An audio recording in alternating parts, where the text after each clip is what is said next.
Russell around the wicket. Oh, he's got some good bat on that.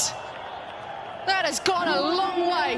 Russell was very wide of the crease in delivery. Wow.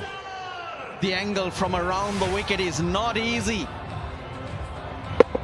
to hit, and bravo. Shows that he's a champion.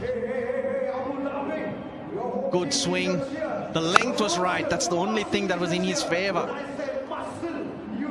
Just another reminder that short boundary is to Bravo's leg side, and a great way to start the last over.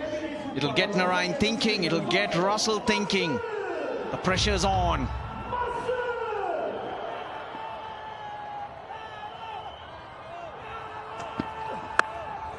A little shuffle around in the crease from Bravo. What is he going to get here? Kenna Lewis after it. They've got to go for two. Singles now make it a little bit tougher. If the twos are on offer, go. Yep, he's got to get on strike. But then you can't write off Zadran either. He can hit it too. 12-4. The game we all needed. Right down to the wire.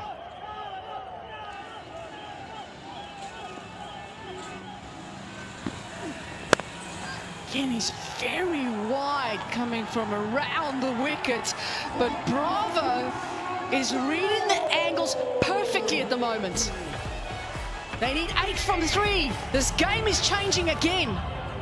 He's missing his length. Yes, Bravo's deep in his crease and creating the length he needs, but Andre Russell, he'll know better how to set yourself up at this stage as a batter, and hence make the adjustment. Long on was towards mid-wicket. He was very wide. That angle plays into the hands of Bravo. At the start of this over, we needed 20 runs. Now, Russell has bowled the 20th over in his T20 career 86 times. Only 3 times he's conceded 20 plus. And now they need 8 from 3. Oh, that's good bowling. Very good bowling. They still get a run though, which means 7 from 2. But great response though. Been taken for a 6, a 4. There you go.